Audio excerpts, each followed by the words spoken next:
kept me going, man. So. Oh, we love the slot, baby. So what's going on, guys? Welcome back to the You Know Ball podcast.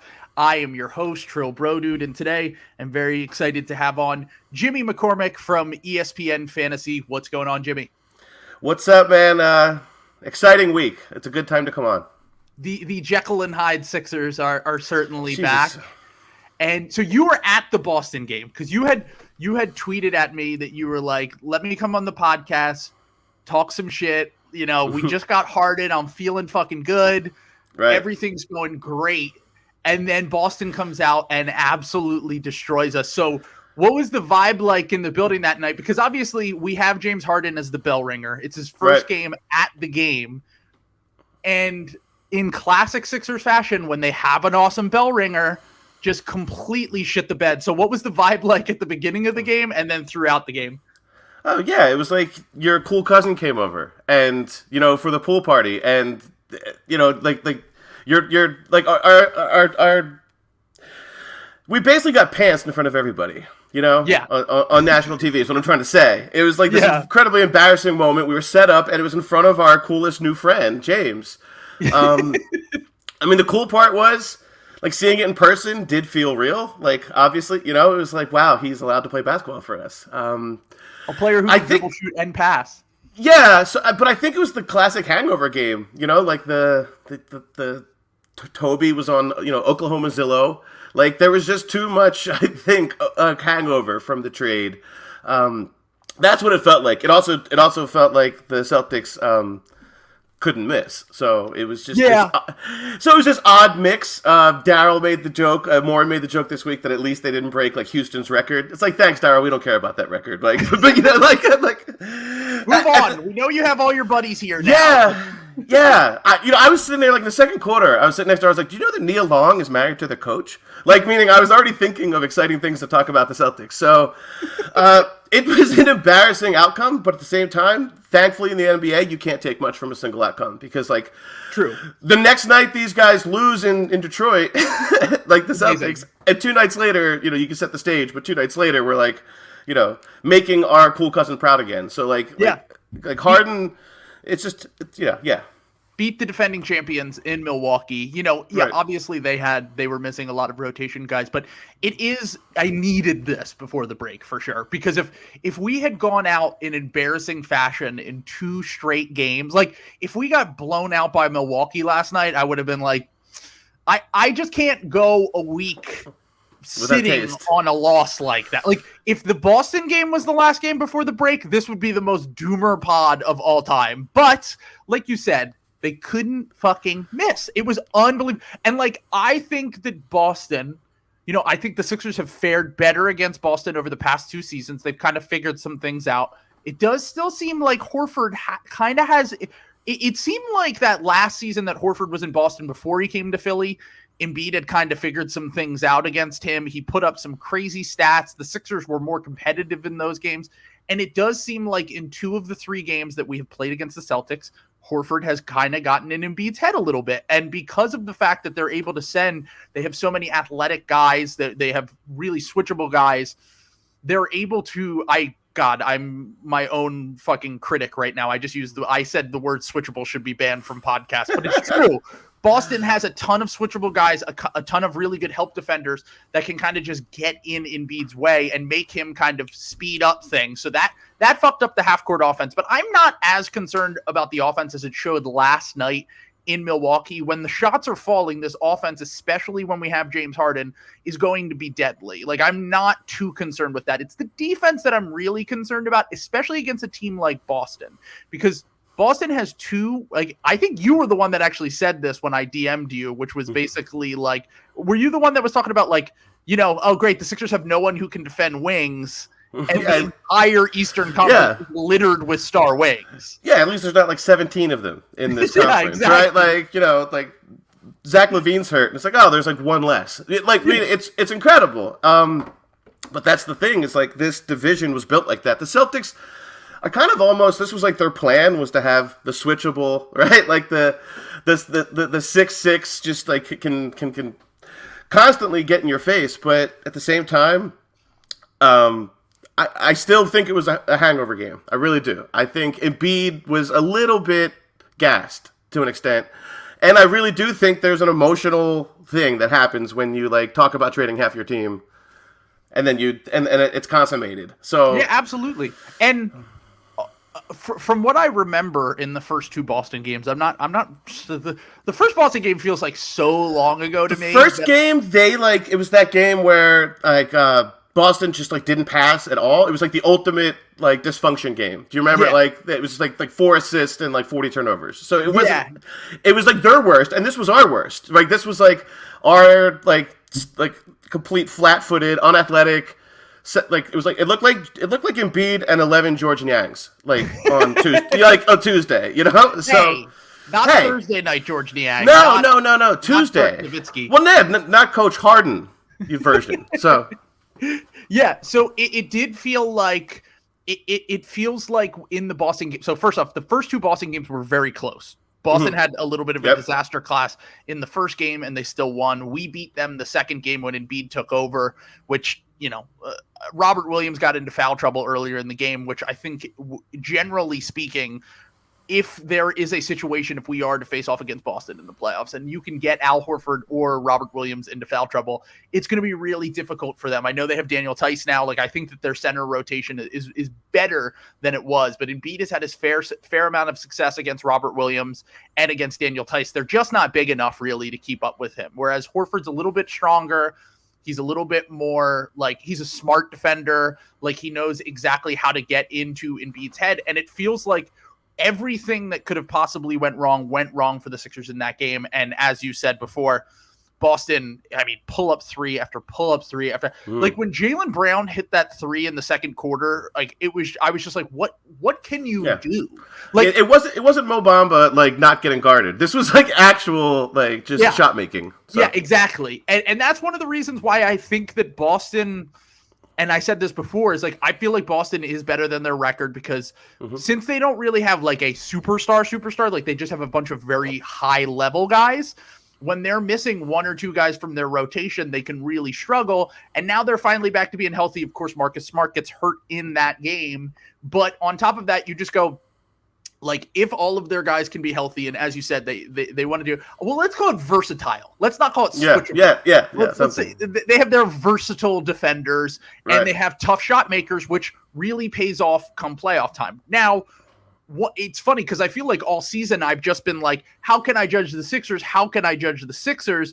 Because they don't have Ben Simmons. And now it's like, how can I judge the Sixers? They don't have James Harden. Right, yeah. Well, I prefer the second part, so. Yeah, exactly. Hey, look, we have a player who theoretically will play for the Sixers sometime soon once he gets over his hamstring tampering injury that he has going on. Yeah. Hampering, It's like literally, like, it's so funny to me. I had people tweeting at me like, no, they did a scam last week and they showed that, and then I was like, you believe that? Okay, all right, fair. All right, maybe there is some leftover from the last hamstring injury, but now it's the other hamstring. Like, and it happened to come after the disaster class game from him in Sacramento. I think that James Harden is probably fine right now, but going into Milwaukee without him, other than, as you said, being the coach, really, like him, like, I don't know if you saw the Keith Pompey article that came out that was basically like, it's incredible. It's incredible. I live for Keith Pompey updates. So. It's so great. Like, it's been 1 week and he's like, everything's going great. Do you think that he just copied and pasted a press release? I think he took like a text message and was like, I can spice this up even more. Like, my PR flow. So my propaganda flow, my Sixers state propaganda flow. But I like it. My favorite part of this article by Keith, which was, okay, so this is how the article starts. The rhetoric coming out of Brooklyn would lead you to believe that James Harden was a bad teammate at the end of his tenure there, which, look, I'm glad he's on the Sixers. I'm glad that he's not on the Nets anymore. And I'm not going to criticize whatever he did. But he was a bad teammate. Even if it is justified, he was a bad teammate. That's fine. Star players do this all the time. He did it in Houston. He did it in Brooklyn. I don't even blame him for it. But objectively speaking, he was not a great teammate his last few weeks there. Okay. I love feeling like a Heat fan who got Butler. Like that's what this feels like now. Like this terrible thing he did. It's okay. He didn't like Philly. You know what I mean? I'm saying like we finally get to. We're able to be like, it's actually a good thing that he stabbed his teams. Yes, come on. It's part of growth. He just wants to win, okay? And if you want a loser, then go find some fucking loser, all right? Yeah, go drink some oat milk. Hey, I'm vegan. That hurts. But anyway, the funny thing is, and Jack brought this up on the last episode, the bigger thing about Harden to me, before I finish up my Keith Pompey thing here, the bigger thing about Harden to me is even if it doesn't result in a title, if it doesn't result in us like making a run or whatever and it flames out, is that I care more about the fact that a player wanted to come to Philadelphia and play for the Sixers. Now, yes, it might be because he has the relationship with Morey. It might be because of the Tad Brown thing. It might be because he just wanted to get the fuck out of Brooklyn. But it is important to me that players want to come here because we've never had this before. It just hasn't happened. And until you get one, you're not going to get any others. So at least this is a guy who chose us and was like, trade me there. And I'm hoping that creates some sort of ripple effect that we could get maybe during Embiid's prime. Maybe we could get a third star, or we could get something down the road that would kind of make things like better, even if we don't win a title. Yeah, there's a gravitational effect to all of it, right? Like we see that around the league, but also even if this is an outlier event, right? Which because it kind of reads like an outlier event, right? Of course it is. Given history, if say this is just an atypical thing where all these things aligned and a superstar came here. It's still an incredibly experiential thing, meaning fandom, right? We talk about like the ring. I mean, like we gave Raptors fans, like, I don't know what we did giving them a ring, but what I mean is like it empowers you. It empowers the experience to have the title. I'm sure. I have no idea. I'm old. I was 3 years old when they last won. That was a long time ago.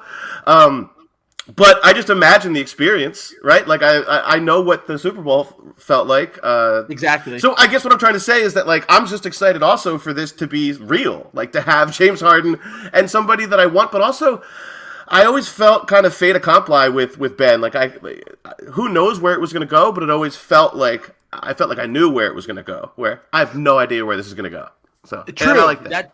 That's a good point. And there is a level of unpredictability to it that makes it exciting because, like, going back to your Raptors point, I think we might have given them a little bit too much courage. I think that we gave an entire nation of people, to quote Bill Simmons, irrational confidence. Yes, yeah, the irrational confidence. And I think that and I said this before, like, I want to be the team that, like, every time we played against the Raptors, I was like, even after they won the title, I was like, fuck, we have to play against the Raptors again. Like, they're so annoying. They like, I harass us. Yes, it's and okay, not even just the fans, like the actual team. Like the like Nick Nurse is, I've said it before, it's like he's like a basketball fascist. Like he is.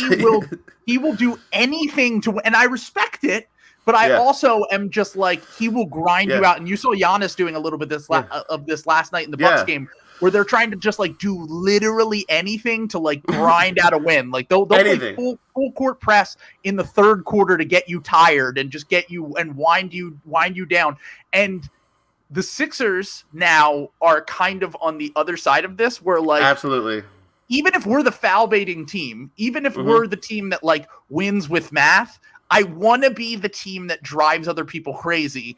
And I feel like having a guy like Harden and pairing him with someone like Embiid, like, even if I feel like the flaws of this team as a whole constructed are pretty great, I feel like the margin for error is just going to be larger for this team when you have two guys who can create their own shot, James Harden, who's a high-level playmaker, Joel Embiid, who's a high-level defender, and then you can literally just like one of the reasons why I think their offense is just going to be good is like it's just math. Like manufacturing. Yeah, just manufacturing consent. Yeah, it's just like we have a quota. Like it's beautiful, and that's the kind of the sterile kind of science part that the Morey part can like get to people, and it's the part that we find endearing and love. Like, of course, it's the timeline itself is just incredible. We know that, but just that we still have a hinky mindset. It's beautiful. So the process brain, which is basically like there is a chance that we will win this game based on things that might even be like it's almost like built into the process of it. It's like even if Joel Embiid can't hit a fucking shot or James Harden can't hit a fucking shot, those guys, one of them's getting to the line 10 times in a game, and you can't stop that. Like, they're not going to go Ben Simmons at the line. They're going to hit at least 7 or 8 free throws, and you're going to be incredibly frustrated. And another thing is, like, and it's one thing that, like, I think Embiid's conditioning has gotten better, and I think that Harden could probably get better with his conditioning. But having those guys both at the same time will allow the other one to rest literally during the game, and then also rest during the free throw parade that we will be having over the next few months, and making it so that these guys can basically save all of their energy for late in the games, which has been the biggest issue, is that when we get down into crunch time, we have no one because everyone's fucking exhausted. Oh yeah, we've always lived as Sixers fans in that 2-minute like clutch bandwidth where we're just like, oh shit, this is gonna go bad, some disaster. But we've always been there. It's getting to that point, that high leverage, what I'm saying, that high leverage swing moment. We've been there so many times. We just suck at it. So, and luckily, not only do we have two guys that are like absolute pain in the ass to go up against, we'll be able to kind of work off each other and kind of figure things out. We also have the Energizer Bunny on our team. Oh my God. Tyrese Maxey. Like, does that guy ever get tired? It's just so rare that the player that like is on top of Sixers Twitter draft board, that kind of thing, like actually ends up here, especially after some of like our like psychic traumas, like from the Mikal Bridges, Shai Gilgeous-Alexander experiences, like, especially the process again that rewired our brains to think in terms of like the outcome of the potential. So, but in any case, I don't want to interrupt too much about this Keith Pompey thing, because like how can we not?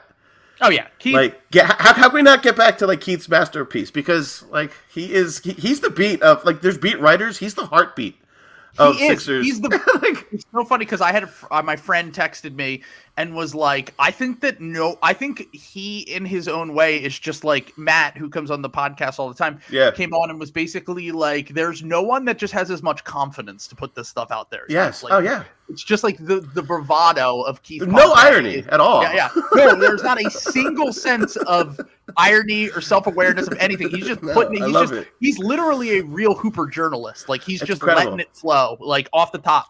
But so the second paragraph of this, after the paragraph about James Harden being a bad teammate in Brooklyn, I'm sorry, the second paragraph. But the rhetoric coming from the Sixers is the complete opposite. They'll tell you that Harden has been a welcomed addition and positive influence on his teammates. In 6 days, by the way, when this was published. Oh, and he's only been here for like 5 of them. 4? I don't... Okay, so look, like 6 years ago, I went to rehab, right? And this reminds me of like the first week of rehab when some guy's like, my life's completely different. I have everything together. It's like, Bill, you came in like in handcuffs like 6 days ago. Do you know what I mean? Like, it's like what I mean is like this incredible life rejuvenation. I just love it. I love that Harden's a different man. Let's give ourselves some buffer here. Let's give ourselves some time to kind of, and like once again, totally okay with the move. Love the move. Saved my podcasting life over here. Right. But we know that things in 2-3 years could go bad, but that's once again built into the experience. And while you're in this window, you need to do everything that you can to possibly win, because you know that the relationships that James Harden has had with his teammates in the past, they're always great at first. He loved when he got to Brooklyn. He loved when he first got his guys in Houston. I don't know about Dwight Howard, but I know that him and Chris Paul and Russell Westbrook and like everything's going to go swimmingly, to the point where like Harden's on the sideline telling Maxey to be more aggressive and get downhill and then thank him afterwards when he's scoring. George Niang telling him to put up 10 threes. Like, I feel like one of the things that I keep talking about is Doc Rivers. And we'll lead. I'll talk a little bit about Doc, but before I get to that, just wrapping up the key thing. He's been great, Doc Rivers said of the perennial All-NBA selection. That is such a gripping quote that adds so much to the story. I mean, the insight, Doc. I mean, he's been great, folks. We love him. And we are loving James Harden over here. But he responded to my texts. Like, that's the bar with Sixers. You know what I mean? It's like you just had a guy who wouldn't look him in the eyes, right? It's like he actually ate the food we gave him today. It's credible. It's like, Ben hasn't talked to me in 2 years, so. Yeah, I know. It's like, it's literally just like, basically come to practice and be a human being. That's what I mean, yeah. Already cleared the bar. Just like smile at people, don't act like Garfield. Like, you will absolutely get along with everyone here. I will say, culturally speaking, it does seem like there has been a shift this season. Like, I think last year the vibes were good because we were winning. And I think the vibes were good because it felt like we had a new coach. We were proving something wrong. It felt like, it felt like we were proving something wrong. It didn't feel right. It felt like things were going too well, and of course, eventually they did not, just like we were used to. But this year, it does generally feel like, with Ben not being around, that whole saga being over.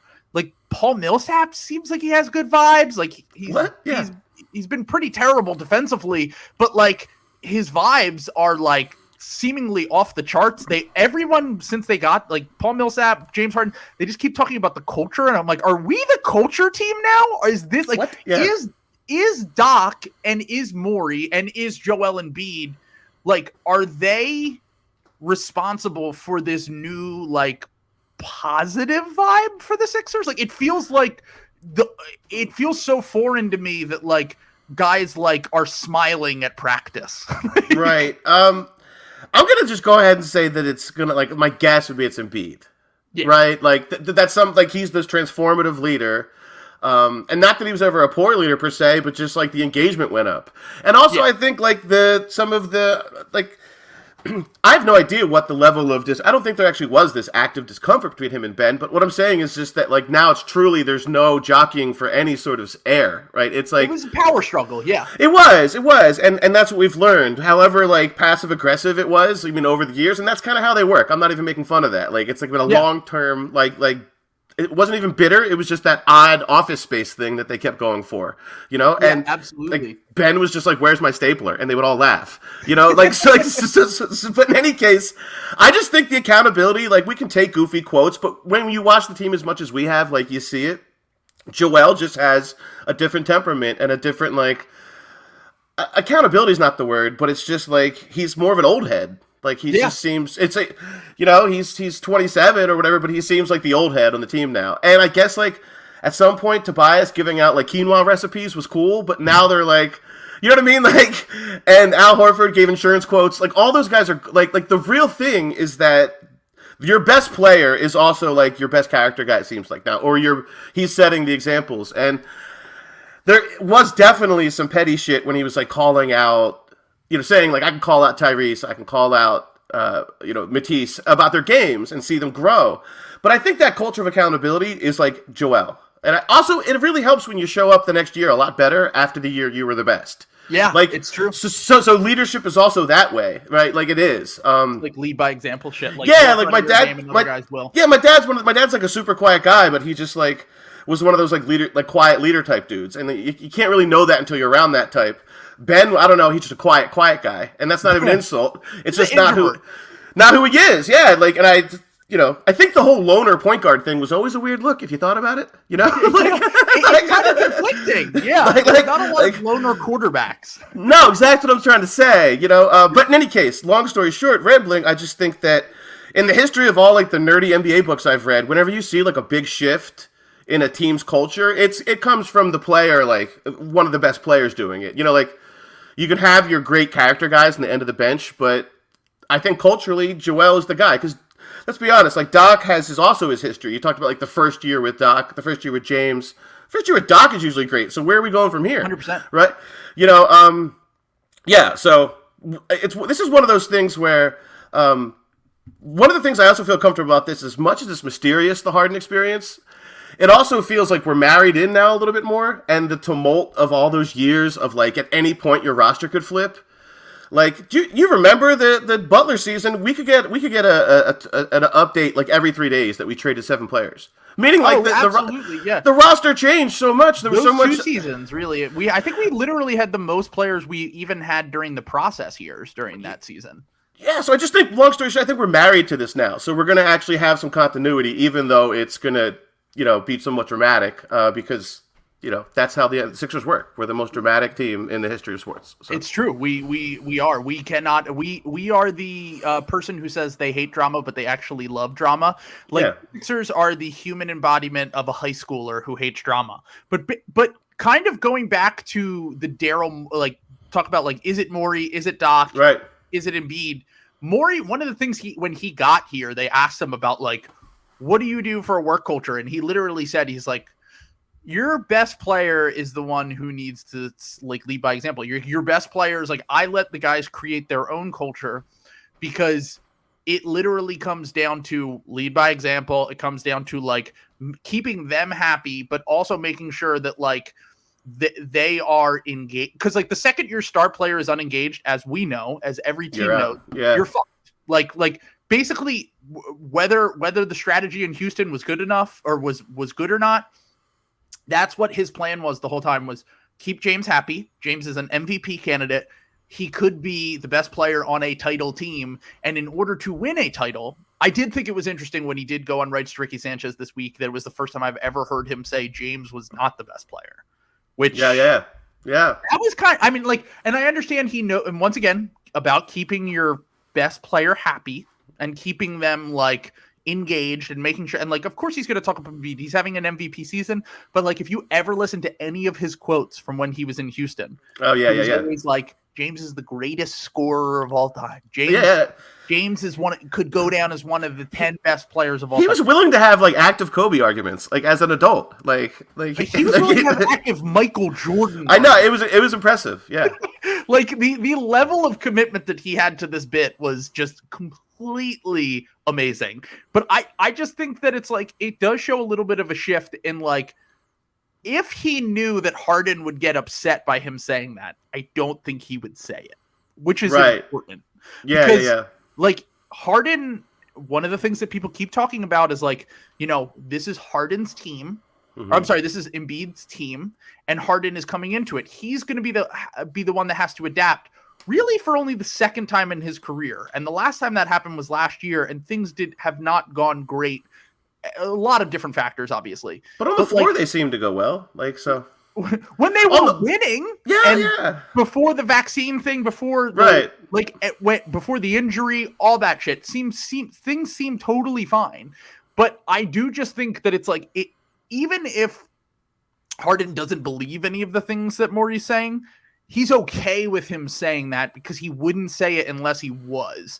And I think that at least shows me, and maybe I'm just trying to tell myself this because I'm everything's great right now. We're doing great. We keep the defending champions. We got James Harden coming in a week when he gets over his fake Havana syndrome injury, and we're going to be fucking great. But it does feel like that is such an important thing to me because it was like you said, Morey's been going on all these shows and doing the same, his tight five. He's doing he's doing his stand up. He's hey, riffing and doing jokes and whatever. NFTs and he can't even sell the NFT. Oh, that was amazing. Yeah. He's on Rice Ricky Sanchez. He's I guess it is kind of fucking stupid. Yeah. But it does feel like he doesn't say those things unless James is okay with it. And to me, that at least shows a difference in mindset from James Harden. He is okay with being the 1A or maybe even the 2. That seems like the impression that you get. And I also just think skill overlap wise, there is a thing. I was there's only one ball. There's only one ball. We saw that last year. There still is this incredible, they were playing Jazz last year, in terms of just they didn't seem to have an issue. And it's funny, all the gumming up the offense and all that stuff comes out in the hit pieces afterwards on Harden, which we talked. It's completely natural for that to happen when you abandon a team. You're gonna get some hit pieces, right? Of course. In any case, especially when you don't have an agent. Yeah, exactly. You're just literally on an island. My thing with that I appreciated was that we actually did see the game shift. Like, the off the court shift we didn't see with James, but we absolutely saw him change his game. Like, you're not going to get always the best basketball talk on the Hoop Collective, but like, I thought Tim McMahon had a great point. Just like, a lot of the talking points are a little off here. We're talking about, can James handle what you're talking about, the hierarchy shift, not the basketball shift, because exactly he was asked to control the game on a string for Brooklyn, and he was like, sweet, gotcha. And did it at a really elite level. And our memories, naturally, are all very short. We're broken. They broke our brains. And we look in, like, a 2-week window would be impressive if I had that, right? Yeah, so, no, like, absolutely. We're give me a 200-day window, and I can tell you that, like, James Harden was an actual MVP candidate. Like, and that's not, like, being goofy. And he was really excellent. He really was there. I hope that's the version that the Sixers acquire. Well, what I'm saying is, I think that the basketball mix isn't the question for me. It's what you're saying. Can he sustain whatever the issues were? Like, I don't think even that's the issue. I don't know. It seems like there was a lot of off-the-court stuff in Brooklyn that hit the wall. Philadelphia is obviously known for having a lot of drama too, but I don't see, like, you said it best. I feel more comfortable because Morey is the one who is kind of like setting this all up, and he knows a painting of James Harden behind him. It's incredible. He knows how James likes things, right? He knows what James likes. He knows that he only wants red M&Ms, whatever. Another terrible Daryl joke, right? So, like, I'm just excited. One, he has no idea what an NFT is. Like James does. Daryl doesn't either, apparently. Yeah. No. And so James doesn't even. Young Thug said James doesn't even have internet. So, and I'm so excited by that. Like, he doesn't even ask you for the Wi-Fi. He's like, I don't care. Yeah, we need less online players. I agree. Oh, absolutely. People are like, change. I want to win the championship and never have him change his Twitter bio. I wanted to say guard for the Brooklyn Nets when he's holding up the championship. Sorry, he changed it already, and he changed the photo. I know. Oh, pain. I wanted the most boomer offline scoring guard ever. It would be even funnier if he just had like a guard for the Arizona State Wildcats. I don't even know if they are the Wildcats. I think they are. Yeah, I'm not sure. That's Arizona. Sounds about right. Yeah. Arizona's the Wildcats. So Arizona's the Wildcats. The Sun Devils. That's it. Yeah. There you go.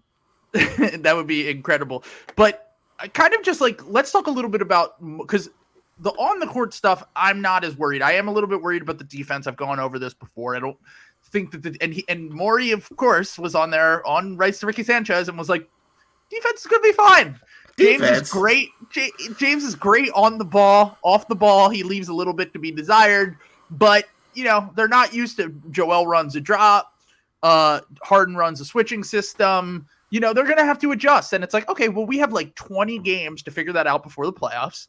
Yeah. And then we also have like our only really good defender, like that is like a massive negative on offense. And that is incredibly concerning to me, to the point where, by the way, he could only play like 13 minutes last night because his defense wasn't holding up. And they were like, okay, well, if your defense isn't holding up, you're complete zero. And a few days ago, I heard this, and I don't believe this, by the way, but we were told that he was off the table in trade talks and virtually untouchable for the second time. And I think a lot of that was just like, let's boost this guy's confidence. Convenient, value. Exactly. Yeah. But at the same time, like, I just like going back to like everything that Morey said on that podcast, like, the one thing he kept bringing up was the buyout guy. He brought it up. I think they brought it up like twice, and they talked about how like last year they thought they were going to get a buyout guy. I've been trying to figure out who this guy is because so the Celtics game was concerning. Like so we were kind of hanging early, and then the second Embiid went to the bench, it was like, oh no, this is over, completely over. Like we could do nothing on either end. It was a disaster. And then by the time Embiid came back in, the game was over. So the backup center thing, and I know that people right now are very concerned about the wings and the guards, or more so the wings than anything else.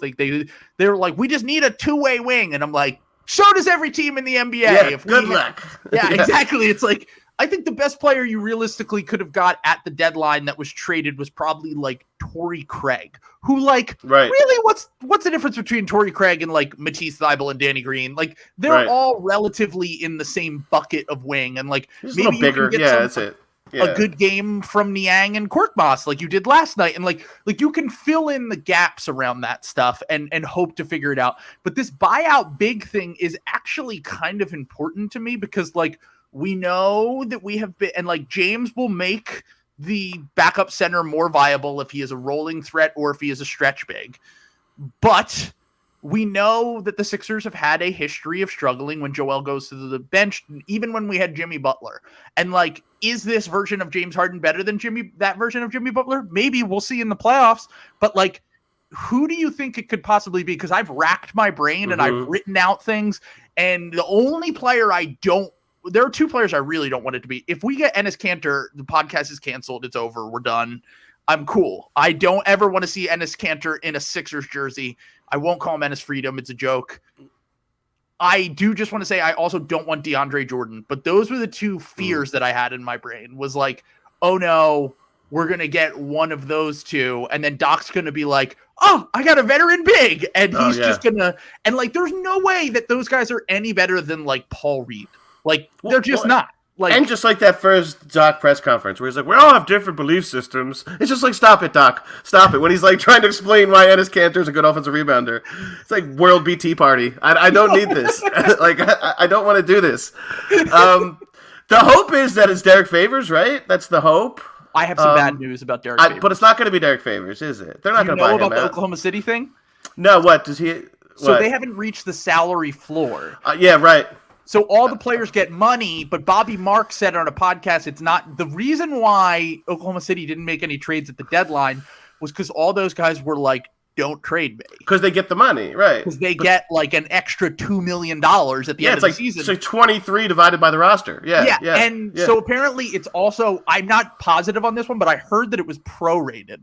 So since Derek Favors makes the most amount of money of any player on the team, he would actually get the largest share of money if it were spread out. So like, which doesn't really make any sense to me because it's like you already make the most money, but he's still like compared to like, he's not like a max guy. He's like makes like $9 million a year. It's probably just proportional, right? So, yeah, exactly. So he'll probably get the most of it. So he's like, please, I'm not getting bought out. Like you have to be willing to be bought out. Yeah, the bought out is a service. The bought out is, and especially a team like Oklahoma City, whose like goal in a buyout would be marketing, PR, to say, listen, you want to come here next year, we'll do what we'll help your client, you'll exactly. So that's a shame because I actually liked some of his numbers, especially his like block and rebounding rates when he was with Utah, like when he was with a good team.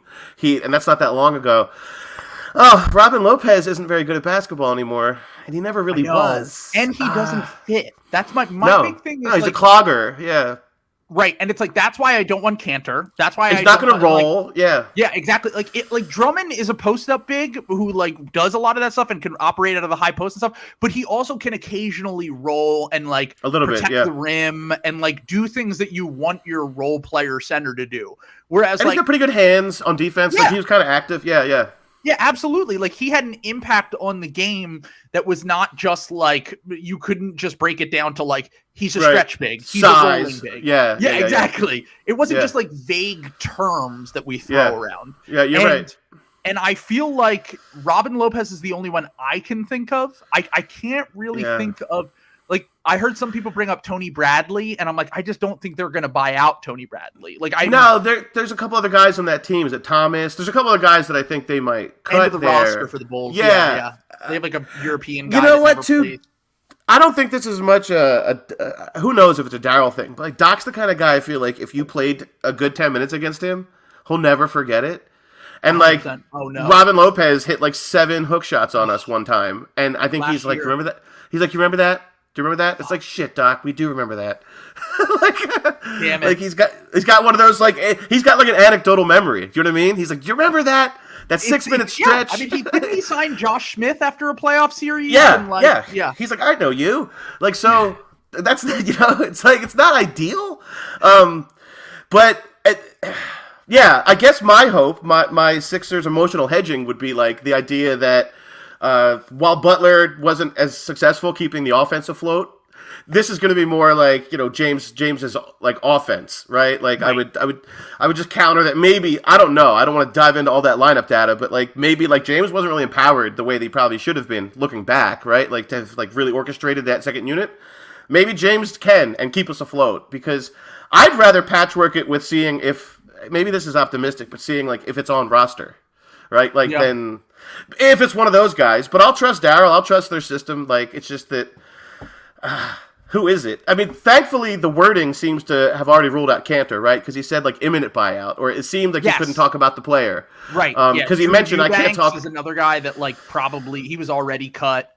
Yeah. Bradley would be my favorite, but it's not going to happen. And also, the reason it's not going to happen is because while they were talking, the pressure for that to happen would have just happened. Meaning, like, he knew about it, and he hadn't yet known about Tristan going to Chicago. Do you know what I'm trying to say? Like, right. That was weird. I was like, okay, so like you're in the loop. Well, first off, I knew I'm glad we didn't get Tristan Thompson, because this version of Tristan Thompson is bad. Oh no, yeah. He's been bad for like 4 years. Yes. And it does seem like everyone was like, oh, great get for Chicago, and I'm like, maybe, I don't know. Every time I watch him, he's terrible. Joel Embiid ended his life last year on the Celtics, and I knew we weren't going to get him if he was to get bought out, because he's a clutch guy. And I don't think that Rich Paul is going to be like have a complete vendetta against Morey, to the point where like if Morey was like, hey, we'll overpay Kentavious Caldwell-Pope, or like one of your smaller clients, he would be like, yeah, fine, sure. But like he's not going to do us any favors anytime in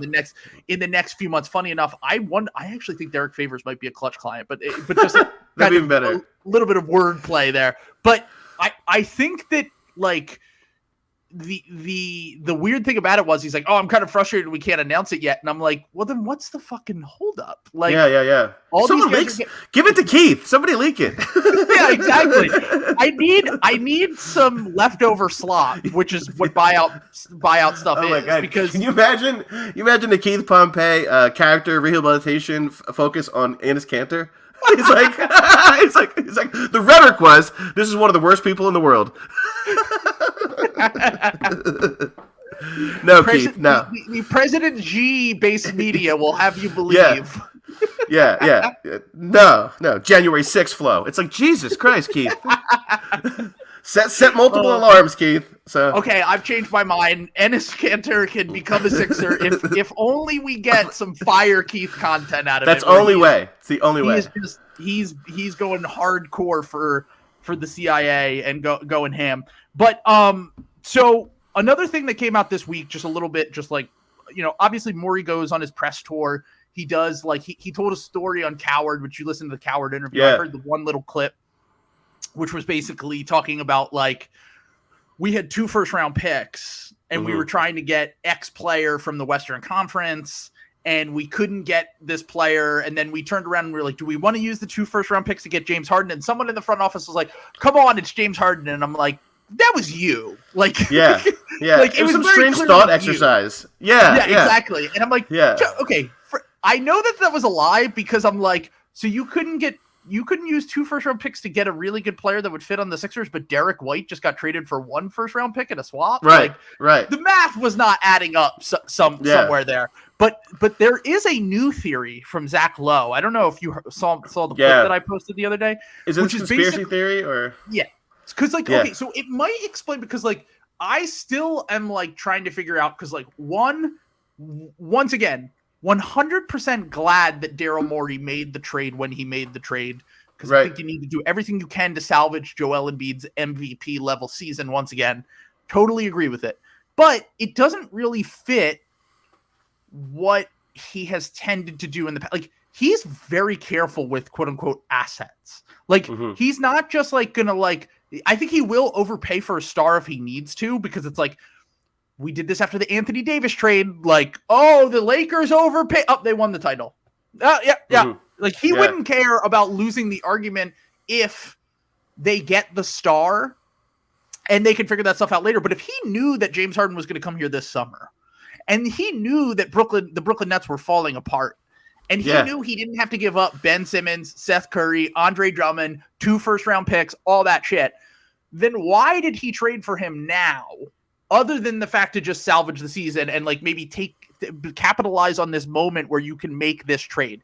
That might just be it. That might be the explanation. Sure. But Zach Lowe's theory on it was he has heard, and this is bouncing around the league, that the Sixers and James Harden could be working together, and basically that he could take a lower amount of money over the course of this next contract, and then they could dump Tobias Harris with the 2 first-round picks that they'll be able to trade this summer, which they can either draft someone at the draft and then trade a super far in the future first-round pick to create cap space. Now, I've done all the math, and like the most amount of cap space, even if Harden took like a $10 million pay cut on his first year and like $40 million less or whatever, it would still only be like 20 million something in cap space. But like, I'm starting to think that like there might be more. Like, first off, that's not good for the tampering end of it. Right. Like, no, definitely will get busted for that. But for just like a general team building strategy, like there might be something to that, because this offseason is going to be the first time that Morey can fully build the team in his own vision with his own guys. And then on top of that, it's the first time that he can, like, it might be the last time before Joel Embiid's Supermax kicks in, before Tyrese Maxey gets paid, before Matisse Thybulle potentially gets paid, that he could have the opportunity to bring in a quote-unquote third star. So I don't know if I believe that, but there might be some truth to it. I believe anything with Daryl. Like, I think he's capable of anything. I really do believe he has like a dream board. He's like a, you know, like a middle school girl with like, he has like all of his, or boy, whatever. I'm saying he has all of his greatest dreams like somewhere written down, meaning like he actually has pathways to some pretty ridiculous shit, I think, mapped out. It's hard to tell what he was saying with that second thing. It sounded to me like he was saying he was willing to overpay for a player that would create. So he was saying like, it was like a thought exercise, right? Testing the market. I think, but I do think the priority to get him in, there is a conspiracy theory that like there's a priority to get Harden in before, so that he could fit it contractually and go after whatever this next machination of the Sixers is. Yeah. I also think it was just if he ran out like simulations, he's like, there are simulations where like Brooklyn goes crazy and wins the championship, and then I'm fucked. Like, so however I don't think he thought that was an incredibly high percentage chance, but that was one of the only variables. Whether he felt very comfortable that James was available, I just wonder what he thought that might change, right? Like maybe that changes their leverage or their position or whatever. But yeah, there's something funky, and that's the beauty of Morey, and that was like the beauty of Hinkie at times, was just like he's literally thinking of things way beyond. Like, I'm screaming about buyout candidates, and he's like, you know, he's like making sure like Bradley Beal's wife is comfortable with the schools in this area. Like do you know what I mean? And like I'm freaking out about like this archaic stuff, but I also think vision-wise, like he also wanted to get an idea of what this did look like. I really do think there is some like basketball equity in that, or value, whatever you call that. Like to build some knowledge. Also, this is just me being an asshole. Like, it also allows there to be some pressure and some cost to Doc's decision making. Yeah. Like not to say like, oh, get rid of him, but like, you know, there's a couple things in play. Like, they won't be paying a third coach anymore, or second coach anymore, right? This is Brett's last year being paid. I don't know. I'm not saying Daryl's trying to get him out. I'm just trying to say there's benefits for the Sixers fans too. Obviously, they've had it done. Yeah, of course. But just, you know, and this isn't like a trial period. Like, does James want to be here? I don't feel like that's what it is. It's a trial period. Like, how far can they go, and how bad are the flaws that we recognize, right? Because like Mike Levin made some great points, like how slow and like terrible and unathletic this team is. Those are things we want to address, right? Eventually. My question to you is like, with the Toby thing, like, even if he had, like, I have friends who are like, you know, let's just see what James can do. Let's see what James can extract out of him. And I feel like I've heard this so many times with Tobias, like, just like, what will the conditions do to change him? And in the end, he's still a guy who's going to put his head down, have blinders on, and not really recognize the rest of the floor. So. Right.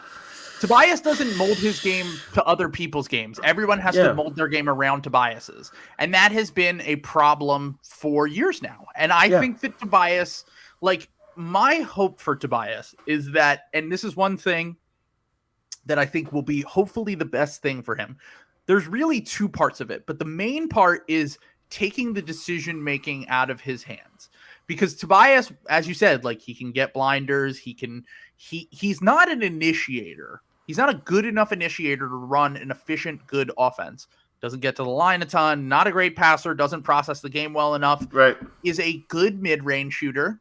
Is a okay finisher. Not very good for his size. His self-creation is pretty good, but it's not elite. And like when you get to the playoffs, you need to be able to create separation, or you need to be able to be a really good, tough shot maker as a scorer. He doesn't really do either. But the one thing I'm hoping that Harden will do, and this is something that Ben did, and it was more so in transition, and like when those two were running actions from the top of the key together, like he was able to like get downhill more and just like focus on being more of a play finisher is what the thing I keep bringing up. He's not the ideal play finisher, because if you want a play finisher, you want a John Collins. You want a guy who's just going to catch lobs 70%. Yeah. And he doesn't even want to do that, by the way. But like that's the hard part, is like finding those guys, because a lot of the really good play finishers, which like I think Tyrese Maxey will benefit from this a lot in a James Harden, Joel Embiid offense as well, is that they're so good and they're so talented that they're like, shit, I want the ball more. Right. Tobias we're going to have to see. This is really his last chance to be on like That's a legitimately good team and prove his value. Because he's proved his value on mid teams. He proved his value last year during the regular season on a good team. Yeah, absolutely. And even, I will say, I think some of his playoff struggles have been a little bit overblown. I think that defensively, he struggles a lot, for sure. I think that the help defense leaves a lot to be desired. I think the on-ball defense, and this was the other part I was going to get to, when he is engaged and like he's like, I'm guarding Darius Garland, I'm guarding Chris Middleton. Last night he was nice. Yeah, he was great. Like he has games where when he's locked in and he has the energy and maybe some less offense is being run through him, that he can have games where he can legitimately lock up a really good player, which is a great sign for when we get to the playoffs and we need to stick him on perimeter options. Now, I don't think he's going to be consistent with it, but I think that some of his playoff struggles last year, yes, game 5 was really bad. Game 7 was really bad. But also, Tobias Harris is never going to run a incredibly efficient offense once again, especially in the playoffs. And that's kind of what we needed from him in game 7. And like the idea is probably better than the reality of him as a play finisher, but I can't imagine that it's any worse than what we saw in those games when he struggled. And by the way, he was actually really good in a good chunk of the Wizards series. And he had like 2 or 3 games in the Hawks series that were legitimately good too. And I do think that like maybe him just like simplifying the role for Tobias, this is the last chance that he'll have to show that. Now, I don't know if he's scalable. That might just be his ultimate issue. He's a power forward who likes to post up. When we have a post up player, and now we have 2 guys who are going to want to get to the rim, and like it does feel like a little bit of like, I know Tobias wants to put the team first, but like, can he actually follow through with it is going to be, and this is going to be the case study for that. If he can't, he's gone this offseason. We'll use every asset we have left to get off the contract and create more space. And if he proves to be a useful, good 3rd or 4th option on offense, and he can be more of that play finisher who plays like scrappy on-ball defense and like hustles his ass off, then maybe he can have a little bit of a renaissance as with less responsibility. No, that would be the ideal, right? Like some level of adaptation, right? I'm not confident. Yeah, that's the thing. That's the same exact like response I had to my buddy who like again, and this happens. We talked about the human element of like the experiential element of and the liking the guys or wanting the guys on your team to be there. Well, that's sure. Toby. Like, Toby has all those things. He checks all those boxes. Tobias, yeah, exactly. Great dude. Like that's never the question. And he does become the fall guy for a lot of things, and he does. And also, like even when he's having a good game, people are just bitching about the stuff that he does back. It gets ridiculous. Like, yeah. I mean, I think one of the things frustrating with Tobias, and you said this, is just like how intentional everything is. Like when I can tell where you're going to be from 6 seconds from now, like that's not great. When it's like the defender definitely knows exactly. You're shooting a fadeaway pivot in the middle of the lane. But yeah, I just don't have a ton of confidence. I don't know the analytical side of it, but just the human side of it. You don't see a lot of players change at this point in their career.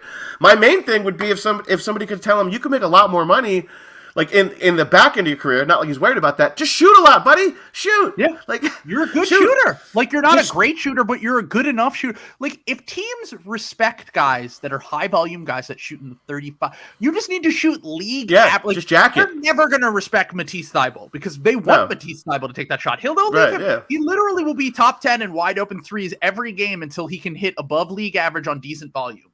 Tobias Harris, if he was okay with catching and shooting and even getting back to like he did this like his first year with the Sixers and that year with the Clippers, he shot 5 a game. Like even if we could get 5 threes a game, and like maybe that's because like I keep thinking about like, does Doc's coaching really matter? Because like I'm a big talent can override bad coaching decisions that you make on the margins that are like, okay, like if you have 2 Hall of Fame talents like the Sixers do now, and you have this rising star in Tyrese Maxey, and you have like basically coaches on the floor, defensively you'll have Embiid as the coach, offensively you'll have Harden as the coach, and like he just went to George Niang and was like, you don't drive, dude, you shoot threes. Yeah, exactly. You get downhill, Tyrese Maxey. Like, can Tobias, if James Harden can get through to Tobias and be like, dude, I'm going to get you any fucking bucket you want. And I'll even give you your little bullshit mid-range if you want to get into pull the trigger. Spot. Right. Yeah, exactly. But the ball is going, every possession, the ball is going to start with me and Joel Embiid and you and Maxey and whoever that 5th starter is going to be revolving around our actions. And we're going to put you in a place to succeed. And it's up to you to buy into that role. Yeah, the only empathetic connection I have with Doc is when he goes like this, when he throws his hands up, whenever Tobias, like, Tobias! Yeah, when he quickly checks out, And like, you gotta give Doc credit, dude. I'm so, like Doc, and once again, X's and O's not great, decision making not great. I'm not really sure what he does that keeps the team, like going, like inspired and going, But, like, we're in 3rd place in a really good Eastern Conference without Ben Simmons and now James Harden. And now we don't have Seth Curry and Andre Drummond, and we just beat one of the best teams in basketball. Like, one of the reasons why I really don't think coaching matters all that much, unless it's, like, a game 7 of a finals and you have, like, Eric Spoelstra going up against whoever. Like, or, like, if you have one of the great X's and O's guys, Ty Lue, like, whatever, like, 100% that matters. I'm not denying that it doesn't. Where the matchup minutia, right? Yeah. Of course. Yeah. The matchup minutia, once again, just like talk about Nick Nurse, like being willing to like grind a team down and do weird shit. Yeah. Exactly. But like ultimately, this team is going to succeed or fail because of the players that we put on the court. And Doc Rivers, the only thing that he's really going to have like a huge influence on is who he starts at that backup center position, because the backup center, because like Morey has forced his hands with staggering the lineups now. Right. You got James Harden. You don't have a fucking excuse anymore. You cannot do the all bench lineups in the playoffs again, because we have a guy who can make the offense work when Joel sits. So now with Doc, like this is going to be, and like, once again, I think he's a much better regular season coach than he is a playoff coach because of all of his shortcomings as a coach. But at the same time, like, I want to give him one more chance to be like, look, we have Hall of Fame level talents. I've won with Hall of Fame level talents before.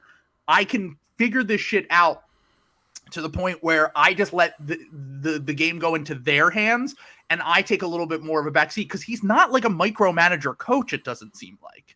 No, and that's that's the thing. He lets it happen, right? Like when the house is burning down, he's like, "It will go out. It will stop." You know, and like that's why it's so disappointing, right? Like every year, like last year, every year it's been 1 year, but last year when they would put Dwight Howard in up 16, it was like this beautiful like amazing barbecue grill, and some dude just comes up and pours like a gallon of water on it. Like that's what it felt like. You just knew you were extinguishing what we had. That is a great point. I didn't think about that. That like the actual, like the active agency he's going to have in our outcomes is going to be those decisions. Those like, there actually aren't that many like main decisions left in that sense. It did find it encouraging to think about how well he's like created offensive environments for players. Like even for Ben last year, I thought like he was able to create some things for Ben to hide things, but again, it hit a wall in the playoffs. But I still just find comfort in knowing that, like, we used to be this team that was built for the regular season that would run into a wall. And now it seems like we're a little bit more like, not a sputtering team. We're right there, but we're going to be the team that is going to have to stick around. I don't think this is going to be a dominant second half. I could be wrong. It could all just work, and I could be wrong. But long story short, I think what's going to happen is that we're a playoff team finally. Like, it seems like it. Like we can win those ugly, grind out, nasty games. Is my hope. Whereas before, it was praying for Joel to take a nap when he looked tired. When Joel was tired, there was nothing more defeating for a Sixers fan because you knew there was nothing else. Absolutely. So. And one of the things that I do still struggle to see how this is a championship level defense when, once again, your best defenders are a rim protecting big who is amazing. And I do think that the narrative has been so crazy. And I still hear people saying, well, drop coverage can't work in the playoffs. And I'm like, the Bucks just won the title running drop coverage last year. Yes, they had the PJ Tucker lineups that they could go to, but Brook Lopez was still playing the majority of the minutes. Right. And once again, it does help when you have Drew and Giannis. And I'm not even going to compare the Sixers' surrounding talent to that. But the idea that you can't win with a drop big doesn't make any sense to me, because after game 1 of the Hawks series, when Doc Rivers sent Danny Green out to pasture. Right. And he basically, they figured out that throughout the series. The defense was not the problem. Right, It only was in the first half of game 1. By game 3, we had them totally figured out offensively. It was the half-court offense that could not generate anything. And when Joel was off the court, it was a fucking disaster. Yeah. It was not great when Joel was on the court, but at least we had something that we could go to. And I do think that this is going to be a big moment in Harden's career, and this is going to be a big moment in Joel Embiid's career of defining who they are as all-time players. Because I think that they're already, from a talent perspective, are two of the, you can debate with the wall. Joel Embiid's one of the 50 greatest players of all time. He's in the canon. Yeah, for sure. Like, he's second straight season of MVP level play. He's been a healthy player in the NBA, has been an all-star, all NBA level talent every single season and gotten better. Regardless, if his career ended tomorrow, knock on wood, he would be one of the great, he's already one of the 75 clear. I think he's one of the 50 greatest basketball talents of all time. He's the most natural scoring big that's ever played. In terms of how natural it is. I've said this, but he literally has the highest points per 36 in the history of basketball. It's insane. And every time I post that, someone's like, Wilt Chamberlain. I'm like, you don't know how to divide by 36, homie. Wilt Chamberlain played 90 minutes a game, and also he wasn't real, so shut up. But just this idea of James Harden's one of the 30, 35, whatever you consider wherever he is in terms of basketball talents of all time. Joel Embiid is one of the 50 greatest basketball talents of all time, but their legacy will be defined not necessarily this season, but during their tenure. This partnership. This partnership for the next 3-4 years. And by the way, I've said it before and I'll say it again. I think James Harden is going to age so much better than people think he will.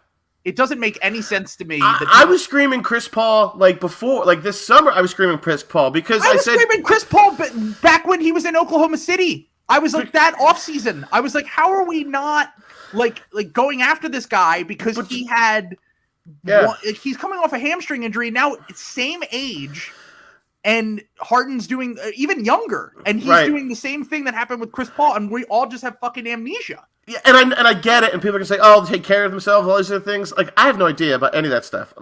James has this reputation. My main thing is just the skill set, because you can cherry pick here and cherry pick here, but you don't see skill sets like this erode. This isn't this isn't the fact that the people sometimes say this Russell Westbrook is just absurd. They're completely different how they get their stuff done. Westbrook was Iversonian, and he needed his first step. Yeah. This guy, he grew up idolizing Manu Ginobili. Meaning that was actually the guy. So what a weirdo!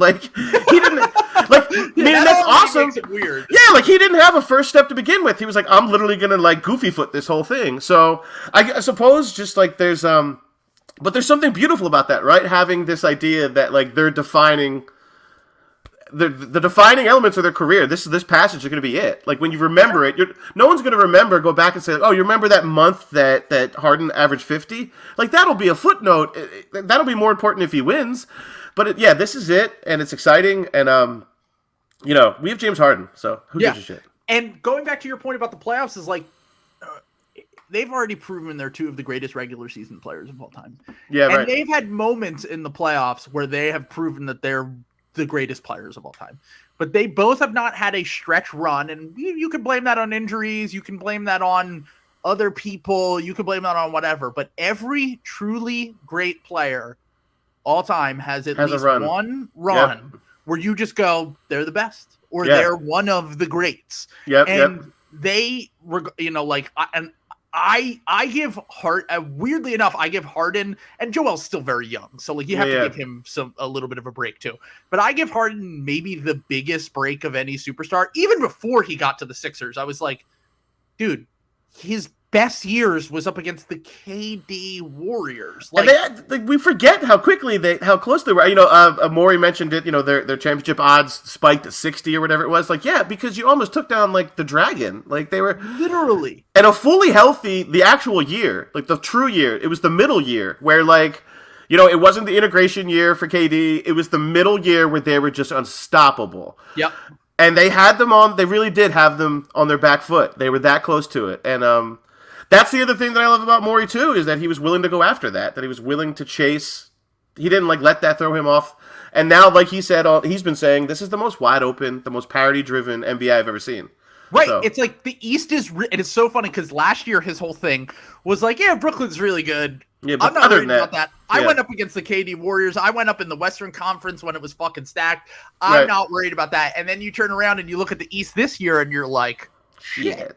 It's wide open, don't get me wrong. We just had a week where we lost to the Boston Celtics by almost like the most amount of points in franchise history, and then we beat the defending champions with their big three playing without our second best player because Joel Embiid proved like that matchup last night was personal for him. Oh my God, that was incredible. Him and Giannis are cool, like they're friendly and like they respect each other, but like Joel has heard everything that has been said about Giannis after last season. He has heard everything that people say. And, like, yes, Giannis has way more accomplishments than him. And maybe Giannis is just the new LeBron. Better. Yeah. Maybe he is. I don't know. Like, he's an amazing, insane talent. But Joel went into that game and was like, I'm on this guy's level and I need to fucking prove it. And I'm going to take over the game. And I'm going to score 40 points. And I'm going to fucking do everything in my power to win us this game. And we did. And if we get those kind of performances out of Joel Embiid and James Harden in the playoffs, it will completely redefine who they are as players. And just speaking on like the hierarchy in the East, I literally, speaking of parity, like a week ago, I was like, well, there's clear tiers. After the trade, I was like, of course, the first tier is like Milwaukee, and if the Nets are healthy, and us, and maybe Miami's like a half a tier down, or like maybe because of the matchups they get. But now I'm like, there are like 6 or 7 teams I could see winning the East, and I would be like, yeah, that makes sense. Absolutely, yeah. We talked about it before the show, like, and the word switchable, how terrible it is, or big wings, whatever we're going to use. There's a lot of interchangeable athletes in this conference. I don't know what, like, there was a shift in talent. These teams started collecting, right? But there's just a good I don't know what it is. There's I don't want to play a lot of these teams. And it's not fear. Oh. It's like not fear. It's just like, it's also, you just don't want to get into one of these like beat you down series and limp out of it. And like one of those series where it's a war of attrition. And like you win, but you also enter the next series really compromised. That's going to be the case. Because of Harden's injury. Right. And because of Embiid's like history and like in the playoffs, like it does feel like it could be one of those years where, like, and I said this on the Trade Deadline podcast, and I'll say it again, is like, dude, like, we could be seeing the best Sixers team of the Joel Embiid era because of James Harden, and we could lose in the second round. And now I'm like, there's a world where we could lose in the first round. And what's crazy is, like, as much as I don't want that to happen, it wouldn't be the end of the world to me. Like, everyone would get their fucking jokes off. And everyone would be fucking, oh, Joel and Harden and da-da-da. And I would be like, the East is really fucking good this year. Like, like we could run into fucking Chicago in the first round. Someone's going to get embarrassed. Someone's going to, like, not everyone's going to escape this first round. It's going to be brutal. Like, those top 4 teams are going to have to, like, that's going to suck if you, like, win the second seed and it's like, hey, welcome to Toronto. You know what I mean? It's like... Right, exactly. Like, that's the easy matchup. And go to Toronto. Yeah, and a bunch of young wings who jack threes, and then Fred VanVleet's running around and scoring 40. It's not fun. No. So, but it's also exciting because, but to be in the power conference and to be at the top of the power conference is exciting. And whatever you have to go through, you do in the NBA history. Meaning, like the path, you don't define the path you go down. You just have to do it. And I don't know. It's been a soft East. It's almost funny that we built the process in this incredibly like vacant East. Yep. And now the West is just like a couple of sad old stars. You know what I mean? Like mending their knees. Shifted. Yeah. So it's exciting in that sense though too. Meaning I kind of like the power thing. I like the I don't know. Stress is good when you're a Sixers fan because it's like what we thrive off of. It's true. It is. Yeah. I mean, it's literally why people listen to my podcast, like masochists. But the thing is that like I don't want to pray for matchups anymore. We did that last year. Yeah. I've done that. Like we got the easiest road to the Eastern Conference. We lost in the second round. And this team is different. And it is. We have James Harden now, and even with his playoff struggles, I feel a lot more confident going into a Game 7 with James Harden than I do with Ben Simmons. And I look at the East, and there are two teams that I think are really good teams, and this is not slights at them, but I am like, Milwaukee has the championship power. They have the confidence. They have the defense. They have all that stuff, and their defense didn't look great last night, and maybe Brook Lopez doesn't come back, and their defense just isn't that great. Exactly, right, yeah. It's possible. Totally possible. But also, they miss a ton of open shots, and like I'm not gonna. That was a shit game for them. Yeah, like, I'm not gonna wish that. Basically, Miami, although we beat them last time, seemed to always be a little bit of a thorn in our side, even like just like historically speaking. Especially since they got Jimmy Butler, just kind of seemed to be a pain in the ass team. I don't really want to go up against them. Brooklyn, I would love to see that matchup. And there's so many question marks with them that I wouldn't feel terrible about going into it. But I do think if they can get everyone healthy, they are going to be really good. And like my whole argument after the trade deadline wasn't that Brooklyn isn't contenders because of the talent that they don't have. It's because they have more question marks than any team I've ever seen in NBA history. So many moving parts. Weird. In a way that is like undescribable. Right. And so there's that element of that. And like from a talent perspective, I think they're talented enough to win the title. Of course, they have Kevin Durant. Like that's really all you need. Yeah. And so there's that. And then the two teams that I think are, and like Boston obviously has had our number and just killed us the other night. So I'm not jumping at the opportunity to see them in the first round. But the two teams that I feel pretty confident about going against are Cleveland and Chicago. Oh, absolutely. Yeah. And it's not that those teams aren't good. Like I think they match up really well with other teams. Cleveland to me, and I might get bit in the ass by this statement, because Atlanta did it to us last year, but they also had Trae Young. My thing with Cleveland is they are extremely young, and they showed all of their flaws were on display against the Sixers the other night when we played them, and they were largely, I think everyone was healthy. Like I don't think they were missing any of their core pieces. And the shooting for them is the thing that I'm just like, they just don't have enough guys that will make you pay. Their defense is really good, but they don't have anyone who can hang with Joel. Now that we have Harden, I feel pretty good about the fact that they really don't have anyone who can hang with him. And then defensively, I feel like because they don't have multiple perimeter options, they're two of their three best players are kind of post-base guys that I feel pretty confident going into a series against them. And then Chicago, it is the one team that we've weirdly had their number. Like Joel Embiid has never lost to the Chicago Bulls, and they're a really good team, but like Matisse seems to like somehow poison Zach LaVine's mind when they play them. And like, I'll live with the results of a Chicago series if it comes down to it and we lose because DeMar DeRozan goes Kobe, and it's just like, what can you do? But I feel like Cleveland and Chicago, regardless of like how I feel about them as teams overall, are our best matchups that we should wish for in the first round. Oh, absolutely. Like a 4-5 setup with Cleveland would be beautiful. Yes. Again, and it's not disrespect at all. Like I think it's really cool what really they've done. Good. It's that their strengths like are also our strengths, but we're greater at them. Meaning like interior scoring, interior defense, or whatever. And yeah, they just don't. It's too clunky. They don't have enough. Its styles make fights. They're like a Ravens type team in football. Like they just can't win every style of fight. You know, like exactly.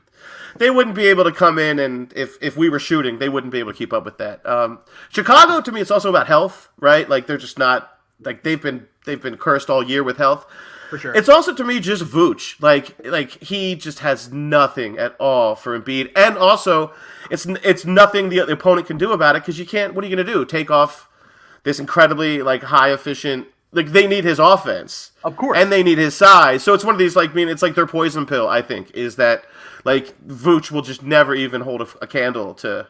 And ironically, Vooch being like the starter of the process, so being traded for Bynum. But like, I guess my point is those are the matchups. But again, like it's going to be funny because I'm sitting here saying I'm not going to matchup hunt, and like the last night of the season, I'm like, we just need this and this and this to happen to host Cleveland. You know what I mean? Like, like, and then Darius Garland's going to score 50 in game 1. So I don't want to see Giannis in the like. I don't want to see Giannis. I don't want to see, even though Jimmy and Miami's offense, especially their late game offense, has struggled this year. I don't want to go up against Jimmy and that Miami defense. Like there are just certain guys that I'm just like. Even Trey, like I think that this version of the Sixers would beat them just because offensively we could muster up some stuff. Right. But even Trey, like I still feel like we're going to struggle against that kind of guard when we're running a drop. And we don't have any elite perimeter defenders except for our one guy who's bad on offense. You're like letting him get downhill. Right. Yeah. And it's like he will always break through that first level of defense no matter what you do. And then that's going to cause us to go into rotation. And Joel's going to have to clean every mess up every single possession. And it's going to make him tired. And it's going to like the first round match was like, I would feel confident going into a matchup. Like if we got the 1 seed and they got the 8 seed or something. Sure. But at the same time, like it would be nice just to like kind of kick their fucking get a cruise ass and like just get it over with. Exorcism. Make them be the team that blows it up. Like John Collins is gone after the season. Like right. And I've actually been thinking just kind of about like two things when it comes to like the way that Morey has built this team.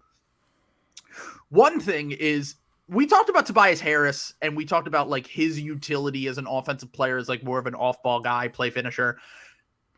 Can James Harden and Joel Embiid figure out a way to make Matisse Thybulle a 25 per minute game guy that is not like a total? Because like I just brought up John Collins and it made me think of this, but it's like, do you remember last year when Trae Young was able to get past that first level of defenders and everyone had to panic and rotate, and that would leave John Collins completely alone on the baseline and he was able to sprint down and catch oops.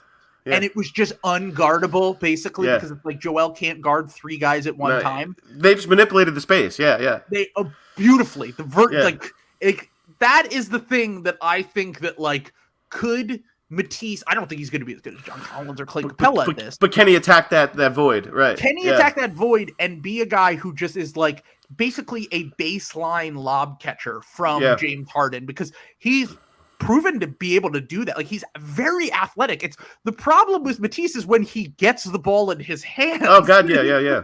It's like he in theory could be a good play finisher instinctively. It's like remove the thinking. Those things. Yeah, you have to remove all thinking. I think for him with the ball, like it has to be immediate. Anything after a second is like a negative. It really is. Exactly, which is why the cutting has really improved the game a lot. But just like thinking from I listened to this podcast early in the year, Pound the Rock, which is one of my favorite podcasts. I love those guys. They're really good. But they did this thing about like how Brooklyn and the Suns and the Clippers last year, these jump shooting teams have kind of made it so that like getting to the rim isn't as necessary for like high power offenses like it was, because it's basically a market correction.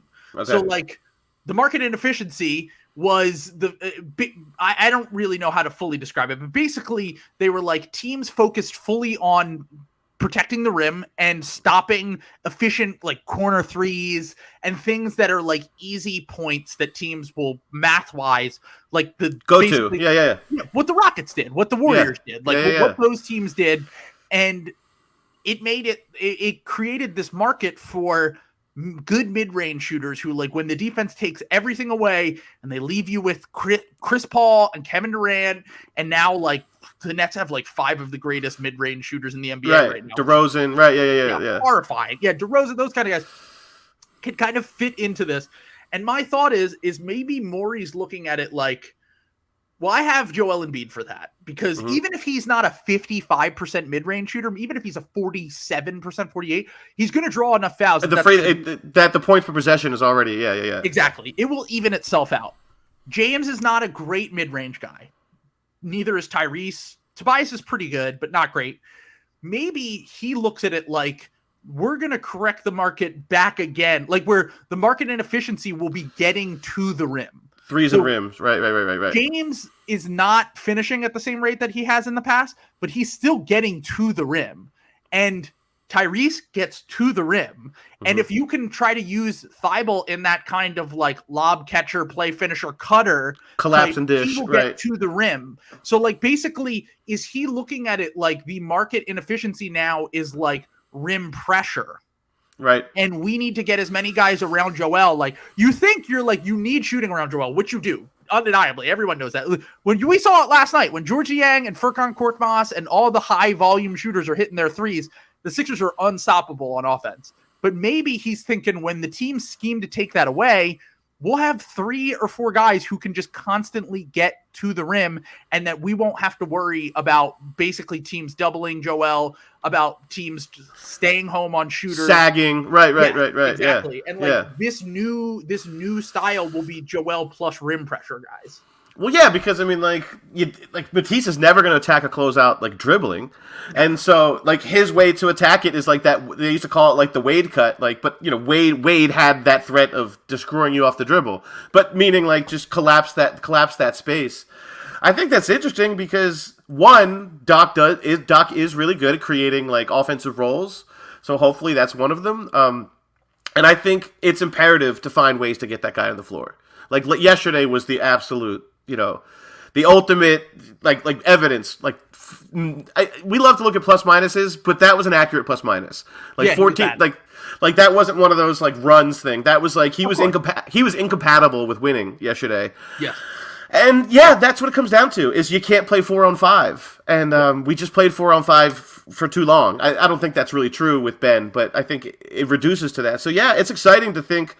I just like the idea that we have a multiplier. You know, like. I love the idea that we have a multiplier finally in James. That like guys who we can get creative and make up new roles that might never happen for Matisse Thybulle.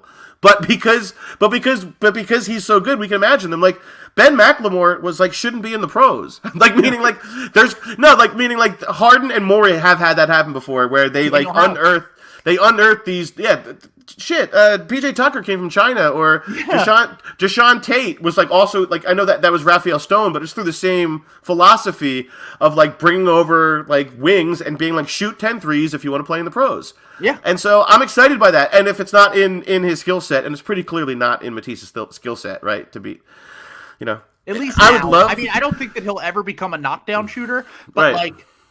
Get him in the fucking gym with Drew Hanlon or someone that can just like seriously give me some. I can't even. There's not even. He doesn't even give us Instagram things to overreact to. Do you know what I mean? I'll be like, oh, wait, is this hand different on the side of the ball? He's like Matisse is like, I'm not gonna lie to you. I actually learned origami this summer. Like it's